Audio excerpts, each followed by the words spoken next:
All right, kids, here we are back in the garage again with another. So we've been getting some pushback that some local people here are not believing. I don't remember it happened that way. Well, I do. So everybody out there that doesn't believe me. Anyway, so there's a local retailer here that is in financial straits, and I'll tell you the why. Because I worked for them for a while. It's called Behind Auto Parts, and I've never seen so much greed in my life. So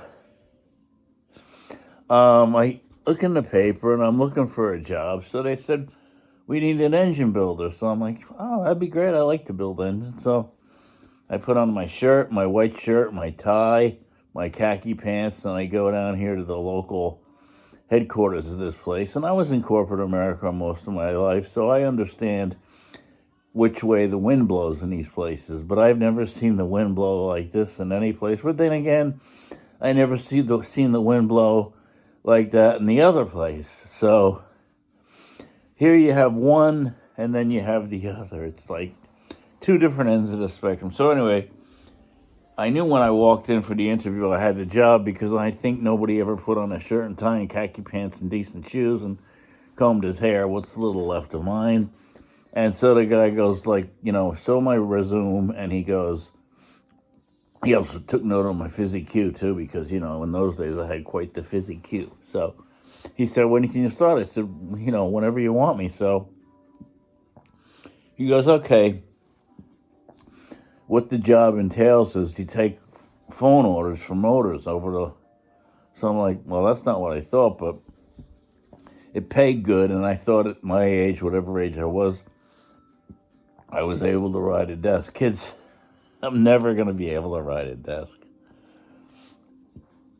So I go in there, and I'm starting to take orders from these guys, and I can't believe how fucked up this is. So turns out I'm not disparaging anybody locally here, because there's a lot of people that locally here where I am that really know what they're talking about. But in those days, that was probably like, oh my God, that's probably 20 years ago. And these guys in the store were making like $7.58 an hour. They were not gearheads. So they call in and they go, I have a customer in front of me and he wants to make have a good engine, more powerful and everything. So I explained to him, you build the motor around the camshaft, you get it to breathe, and then you go from there. So I'm like, okay, let's take it down a notch. So I figure, all right, I'll just take orders. What these guys want, we get them. So, but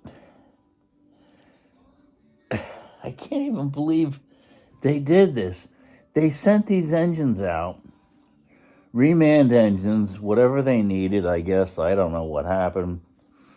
But they didn't put oil in them, and they didn't dyno test them. How can that be reliable? It's fucking beyond me. Well, it turns out they're not. So,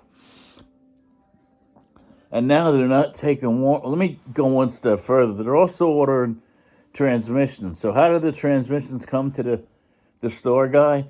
On a skid with a shrink wrap. When the torque converter, it's the transmissions shrink wrapped on the skid. The torque converter is shrink wrapped on the same skid. And what happens, because in all trucking industries, nobody gives a shit, right? So the torque converter would cut loose from the shrink wrap and go bouncing around a truck until it got to the store. So what happens? The dogs on the torque converter get buggered, and when the poor bastard puts the transmission and he puts the torque converter into the front pump, what's the first thing it does? Chews up the front pump in a tranny. So I'm like, I can't believe this. So I'm taking orders for these engines, and now the only way they were going to take warranty claims, and they had a lot of them, was through a computer. Well, in those days, you had a lot of mom and pops that didn't have computers. So this guy's out $2,000-3,000. This is hurting his bottom line, right? So I mean, big time. So I'm like, I felt for these guys because I was in their shoes for quite a while. You couldn't withstand that kind of a loss, even in a week. It would kill you, right? So I get on these guys would get on a phone with me, screaming that they're out this money. So I learned just let them go till they got it out of the system. Then I would say, all right, sir, I'm going to do everything in my power to help you out with this. So give me all your information. And I said, I'm going to walk this over to the warranty department and I'm going to wait there till the guy calls you. And I did. I was probably a pain in the ass, but I'm like, that's too much money for a poor mom and pop to get out of. So anyway, I had a lot of trouble doing this because I can't sell somebody shit. I just can't do it. So I had my boss, who was a flaming fucking asshole, and his boss was even more of a flaming asshole. Little fucking fat pile of shit from Long Island. And he wanted to be known as tough but fair. I'm like, pfft. I was done at this time. I wasn't going to do the corporate kowtow anymore. So they take me out to lunch after I'm there for 2 weeks. And the fat guy goes, are you married? Because they couldn't ask me that before because of the why, the B, the discrimination. So as soon as I told the guy I wasn't, holy shit, was I treated a lot different than the married guys. They shit on the married guys because they knew the married guys couldn't leave. But that's not the case here. So they had these meetings, and you know me with meetings. Fucking can't stand meetings. It's an hour to just talk about something. Hey, do this, okay? So no, in a meeting you got to talk about it for an hour. So it's the boss, this other boss, and then Tough But Fair. So Tough But Fair comes in and he goes, "Oh, new blood, new blood. What do you think of these engines?" And, I'm like, I said, I wouldn't put one of these in my trunk. I was totally ready to get fired because I couldn't do this in good conscience anymore. So I was going to tell the guy, he'd say, "You're fired." You must be a fucking rocket scientist if you didn't think I knew that was going to happen. So anyway, they didn't let me go because I was selling a ton of engines. So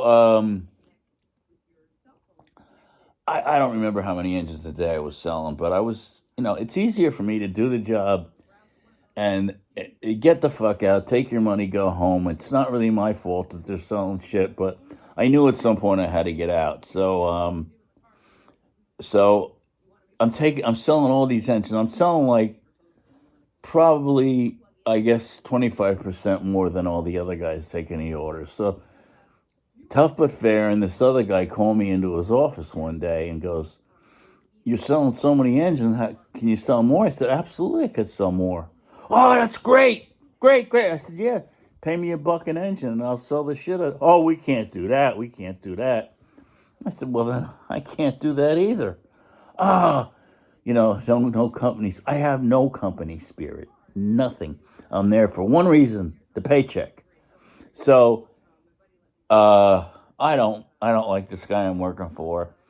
And they knew it because one time it was like 5 to 8 or 10 to 8, and Tough But Fair came up to me and he wanted to talk to me about something personal. And I spun on my heel and walked away. And my boss goes, "I can't believe you just walked away on my boss." I said, "He wants to talk to me on his time. That's fine. I don't talk to me on my time. It's 10 to 8. I'm not working.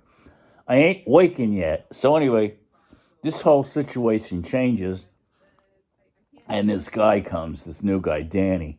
This guy was fucking great, man. He was just the greatest guy. Treated everybody good. So I'm driving home one day, and I'm not that far away. He goes, "Bill, you far away?" I said, "No, no, Dan. I'd do anything for Danny. He was a great guy." So he goes, "Can you come back?" I'm like, He goes, "It's nothing bad. I just want you to come back." So all right, come back. And he's got me in all our boss's office, the next guy down from Tough Affair. And he goes, "I just wanted to tell you that we hammer you guys pretty good when you do something bad, but I just wanted to tell you when you did something good, and you're doing good." And the other guy, his boss, he was like, he couldn't deal with this because I can't kiss ass if I don't like you. If I don't like you, I ain't gonna like it. And I like Danny. The other guy, first of all, I never saw so much greed. And these guys ran the budget on a shoe stick. So I said, I got to get out of here. I got to get out of here. So every company has a shithole where they put all their shit. So our shithole was Sheffield Avenue. This shithole was Ave in Roanoke, right? So I go down there and I'm watching these guys, mostly temps, and so my job was there. It was an IT job, information technology. So I started out like programming computers and programming printers and these cherry keyboards they had. This was not rocket science, kids. And so, but another part of the job was taking in stuff from like lightning strikes in a store. So if a store got struck by lightning, all the computer shit got fried. So, and this was, I don't know how many stores they had across the country at this time. Quite a few. So when a lightning strike hit, that meant that all the shit had to get overnighted to the store because the guy couldn't sell anything because he didn't have any way to, sell it. No registers, no nothing. So I was ending up getting all this shit back. And, the guy was showing me the ropes. He didn't give a shit. He just stayed in his cubicle all day. He didn't want to be out there.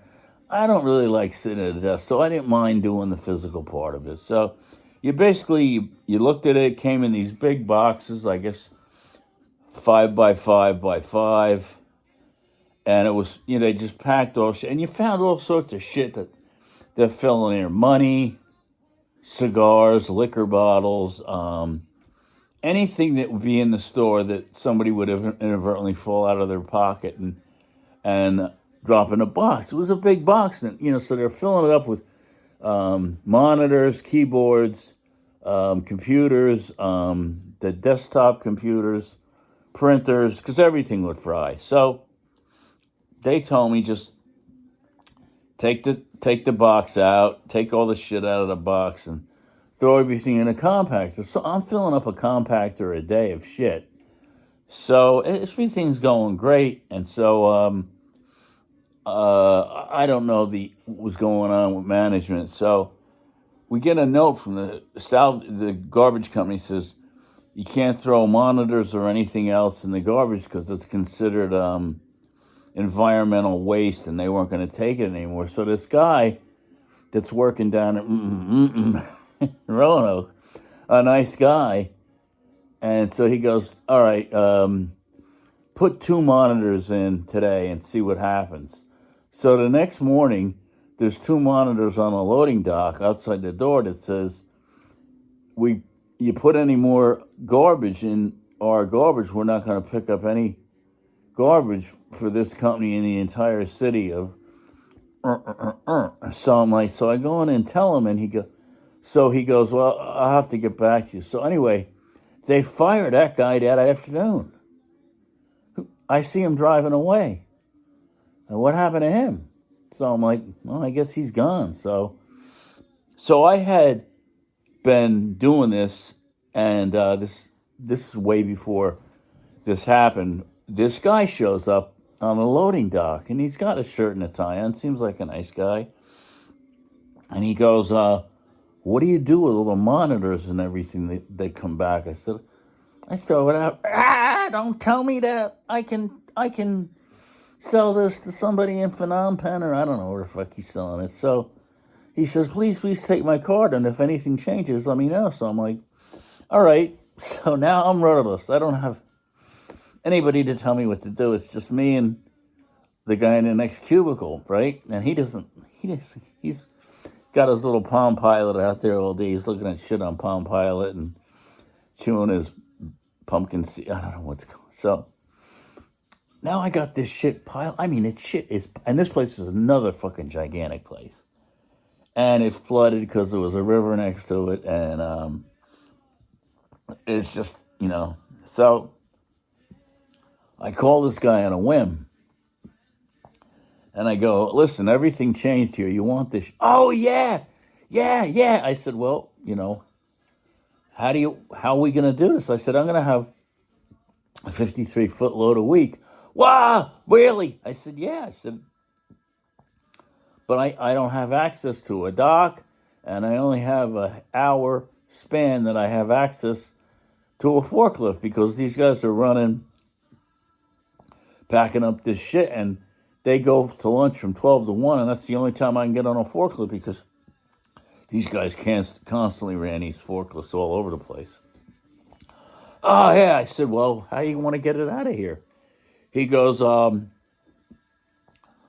get somebody up there. I said, I need somebody. I don't need a freight line. I need somebody that's going to be here between 12 and 1. I have to have it guaranteed that he's going to be here between 12 and 1. If he can't, because they only opened up one dock for me. I had to tell them that day that I had a truck coming and they'd leave the dock open. Otherwise, they wouldn't leave the dock open. That's how busy this place was. So the guy goes, all right, see what you can do. So I'm like, let's see what I can do. So I open my fingers do the walking. The internet was in its infancy then. So I open up Yellow Pages, trucking guys. So da. I call up this guy, and I don't know where he was, somewhere in the middle. His name was Wayne. Him and his brother ran this, and they were just dispatchers.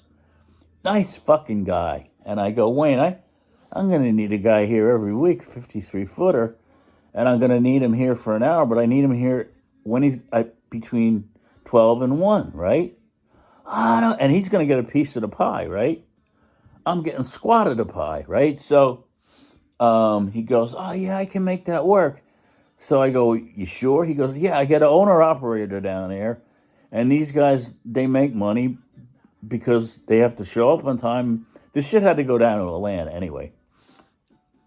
So long story short, I'm very skeptical of this whole operation. So I had a big area in the back area where I was like, this shit was just laying there on the ground. I mean, it was all over the place. So all right, one day I decided, all right, let's see what's going to happen with this. So I would get ready one morning, get in there, and I'd start packing everything up, and I had lines on the floor for 53-foot nose to tail on a trailer so I could put 2 skids high, 53-foot back, and it was staged, and I'd have it shrink wrapped so I'd pull in and I'd just load it up right out, right? So this one guy, Mr. Lutz.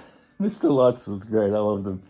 They made this wall in the back because of the flooding. I mean, he's not going to keep out anything with a wall. So I'm back there, and it's in by my loading docks, and I go, what are you doing, man? He goes, I have to make I said, I know, Bill. I know. So we're not working with, he was a great guy, suit and collar guy over all these temps, and so it was too big of a place that you could possibly know what was going on at any given moment. So he goes, I know. He goes, they told me so I'm going to build. So I'm like, all right. So, of course, it doesn't work. The place floods, and it's a fucking disaster. So the next day, I go into his office, and this guy you could kid around with. I go in his office, and I'm like, I pound on his desk, and I'm like, Mr. Lutz, tear down this wall. Well, he starts laughing his ass off because it was like Ronald Reagan's Mr. Gorbachev, tear down this, or Mr. Brez, I don't know, tear down this wall. So, anyway, he tears the wall down. So, the day I would go in and I'd make a terrible mess getting this ready. I mean, I had to break these boxes down. I had to make them fit. I had to stack them, and I had to shrink wrap everything. So I had a pile of shit besides where I was staging this area, but I had to wait to get the thing that I staged out before I could get all the shit in the compactor. And it was so big that the guys that were running fixtures or whatever the fuck they were running there, they didn't give a shit.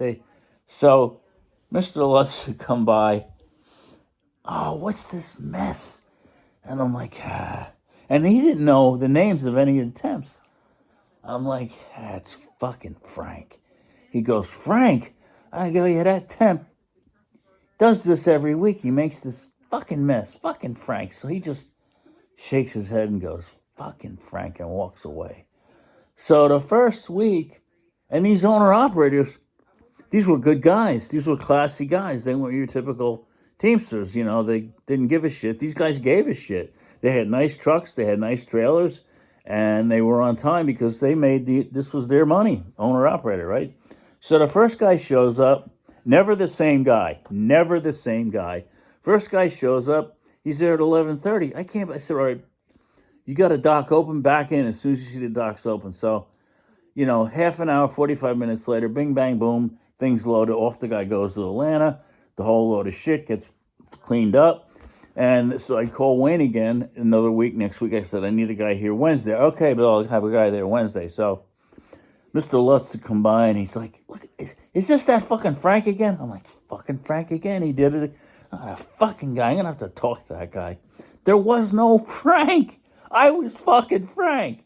So owner operator comes by, and it's working out swimmingly, right? I mean, you can't believe it. And I'm getting rid of this shit. I don't know where it's going. And so we get a new boss. This guy, not going to say his, but this guy was a great guy. He had two offices. He had one in the corporate building, and he had one down by us. So he's in, and he had absolutely no idea what I did. He had absolutely no idea what I did, but when he found out what was going on and how much volume was coming in, he calls me in his office and he gives me a $3 an hour raise. So this guy is now golden to me, right? So one day I call Wayne up and I go, I need a guy here on Wednesday. Okay. And Wayne was great. I mean, you can tell guys on the phone that are going to make things happen and movers and shakers. Another New York guy, yeah, I get it, maybe the guy. So, but this guy, true to his word, had a guy there. So one day these guys go out to lunch and they forgot to leave a bay open. So I'm like, oh, fuck a duck. So I didn't think much of it because I never looked until 11:30, make sure the bay's open. So I look out and there's a truck out there waiting and I got no bay. So I'm like, shit. So the owner operator comes in and I'm like, now everybody's going to lose money. This guy's got, from wherever he came from, he's not going to get paid for that trip. He's not going to run empty to Atlanta. He's going to have to find another load. So I don't know what to tell this guy. I said, I don't have a dock for you. He goes, that's no problem. He goes, I can unhook my trailer, hook onto the trailer in the dock, pull it out, hook my trailer back in, and I was like, that's fine. I don't give it a second thought, right? So he unhooks his trailer, pulls the other one out, pulls his in, pulls his trailer out, unhooks, and da-da-da-da-da. So a couple hours later, the phone rings. It's Wayne. He's fucking flipping. Bill, you fucked me. You fucked me. How could you fuck me like that? I said, Wayne, what the hell's going on? He goes, it's a $350 charge every time they unhook and hook a trailer. And I hooked it, 6 different times? So it was like, I don't know, a couple grand. So I'm like, Wayne. Calm down. Just charge Begin Auto Parts. He goes, really? Wayne, it's not my money. So, oh, really? So from then on, we were best buddies. So anyway, so my friend on Wood Creek wanted me to mention. So I had this area up above, and it's fucked up. Where did they keep all the brand new computers? In this back area, unlocked, where it was like 14 steps away from the street, right? So anybody that knew they were there could just come in and take desktop computers, right? Oh, well, I don't know. So every day I go back there, and the skid of desktop computers is getting lower and lower and lower. I'm like, not my problem. So I don't give a shit. It's not my. I have nothing to do with that anymore. So, and I knew who was doing it, and the guy was good. He was really good. So, but I had his place up here that I had to keep my shit that was going to Atlanta. So every time I put the forklift up there, I had to remember there was a mast on the blade part, and there was a heater there, a gas heater that you had to be careful of. You had to remember that it was back there. When you had the blades up, you had to pull it back and then remember to lower it down, or you'd back into the heater. So I backed into the heater, I think twice. And so it's escaping natural gas into place. And I'm like, fuck. So I just asked one of the guys, I go, can you bring me up on the forklift and I'll turn the gas line off? You know, it was a little half-inch, quarter-inch line, whatever it was. So my last fucking day there, don't you know that I got this 53-footer guy coming. I don't remember last day at Begin Auto Parts. So I'm not thinking, and I backed up, and this time I tagged it good. So I look up, and now it's like I guess a 2-inch line of gas escaping into the place, and there's no shut-off valve. It was the main line going out to the meter. So I'm like, oh my God. I'm going to have to call the fire department. They're going to have to come down here. They're going to evacuate. I mean, because what was it, 4 pounds of pressure on the gas? So that's on a 2-inch line. That's a lot of gas coming out. That is a major hazard. Somebody lights a butt, kaboom to that whole area. I mean, the people's houses and everything. So I'm like, oh my God, I'm shitting a brick on that one. So this is one of my major fuck ups that I was talking about, you know. So fortunately, there's this one guy that was a temp, and he showed me how to find out if Shine was good to drink. So he brings in Shine one day, and he puts Shine on the floor, and he throws a match on it, and if it's blue, it's good to drink. So I'm like, well, I ain't touching Shine anyway. So anyway, turns out he was on a fire department, so he knew that it was a main shutoff valve outside at the gas meter. So he goes and shuts it off. So catastrophe avoided on that one, but that could have been bad. It could have been real bad. So that was they had a model store down there with like a porch on it, right? So this one girl that worked there was incredibly endowed. I mean, she must have had like a 40-inch bust. So I'm driving by in a forklift. Well, I'm there like 2 days, and she comes bouncing off the porch, and I'm like, these babies are wah wah wah wah wah. It's like a train wreck. You can't look away. You cannot look away. So I'm, oh fuck. So this is the beginning of sexual harassment and everything. I'm like, I'm fucked on this one. So there was a guy that was working in a model store that I had worked with in the corporate office, and now he's down there. And so I knew one another. So he comes in my cubicle one day, and he goes, what's going on? I said, I think I'm fucked. I said, I saw this girl that worked in the model store, and she came off the porch, and I said, I think she might no. He goes, she knows. She gets that all the time. So I'm like, whew.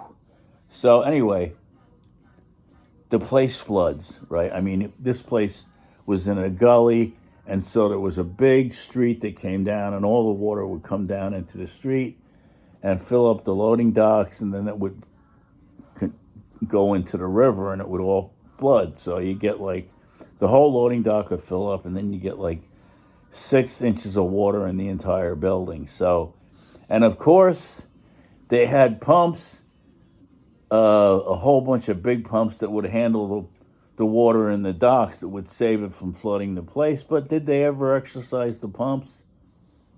No. So this poor bastard guy that really took his job to heart, he's trying to get these pumps working, and it's not going to go. Gas is bad and everything. And now he's out there waist deep in water in the docks, and he's trying to get these pumps going. And anyway, the guy ends up having a breakdown about it. So I'm like, yeah, poor bastard. So now I'm like, the cars are getting flooded out in the parking lot because now it's up to like almost the hood level. And then you're talking about firewalls getting flooded and everything else. So I'm like, I got to get out of here. So, but they weren't letting us go yet. So, shit. So I'm like, the water's coming. It's just getting progressively worse because the rain had stopped, but now everything's gonna crest. So another girl worked in the model store, redhead. These were both really good looking girls. So I'm like, shit. So I'm like, they're both in the office now because right outside the office where we parked all the cars. So she didn't want to get wet, right? So, and I'm already soaked. I'm up to my waist. I'm soaked because I'm trying to get everything out of the way. And this guy that was my boss now that came in 3 times, he'd call me every day. Well, it's when I said, yeah, well, I knew what he was gonna.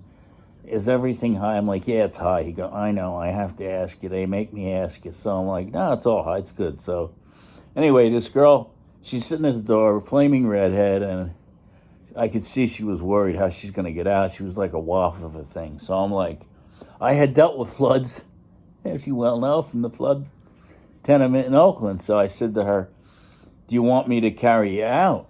So she's like, yeah. So I put her legs on my shoulders because it was like up to here, the water. So I put her legs on my shoulders and hold her hands here. And I start walking out. And it was a short walk. It was maybe 8 feet, 10 feet before it went down rapidly. But in that 8 feet, man, that current was strong. So I'm like, I thought I was going to drop her. And then it would have been useless for me to try to help her. So she's in there. And then, so I go back, and this other girl that's really top heavy, she's looking at me. I knew if I barely got the other one out, I wasn't going to get her out, right? So I don't know what happened. I just went home. As soon as I got in my truck, I took all my clothes off. I had wrapped a blanket around me because it was going to be freezing cold going home. It was hot out, but I mean, you're soaking wet. I didn't want to sit home for an hour in a car. So I had all this shit that the IT guys had for the home office. And this place was like, nobody's going to make a move because they're afraid of their boss. So I kept telling these guys, get this shit out of here. I need this area to keep this thing open. Oh, okay. I gotta clear it with my boss. Don't fucking clear it. Just do it and ask for forgiveness later, right? But these guys, they didn't work that way. So I'm like, oh my God. And they never came down. But they heard when it flooded. So I'm like, this is great. So I called the guy up the next morning. I go, listen, and their shit never got wet. It did got like 6 inches in the water. And this was on a skid on a shelf. So I called the guy up. I go, everything got submerged. Really? Just throw it out then. Well, you could have done that fucking 6 months ago, dipshit. So anyway, I threw the shit out. And that's the way it was, whenever the hell that was. So, so the one guy I'm working with, this retired Marine gunny sergeant, he's another guy, knows everything about everything. So I drive the Ford there one day, and he's like, "Oh, that's a great car." So I'm gonna get a T-Bird. It's a T-Bird I'm gonna restore. So I'm like, okay, that sounds great. So anyway, he gets the T-Bird, like every project guy gets, never finishes it. So T-Bird's in his backyard, 351 Cleveland, and he's like, I had a problem. And this was a pile of shit T-Bird. I mean, you got to invest a lot of your time and sweat equity into making a car that looks as good as my car looks like now. I mean, it's not just something, I'm going to restore a T-Bird. So he calls me up, or he comes in one day, and he's like, he came across that he knew everything. So he goes, I can't get the distributor out. I said, did you take the bolt out from under? Yeah, I took that out. So I'm like, all right. I said, I'll come by. And he wasn't there. I came by after work. He wasn't home yet, or was out. I don't know. I don't know what his problem is, but if you don't change the oil regularly, you can't get the distributor out. Oil just crusts up in there. You can't get it out. So I knew this. So I put an oil filter wrench on it and twisted it back forward, and I got it out. So then I find out this guy we're talking one day. I thought he's a real gearhead. So we're talking about Connie Collette, and he goes, "Oh yeah, she's really something. It's Conrad Kalita, not it's Conrad. Connie is short for Conrad Kalita. He's a drag racer. He is a drag racer." So I found out after that, this guy doesn't know shit about shit. So another classic American. Don't buy anything from behind auto parts. Like and subscribe.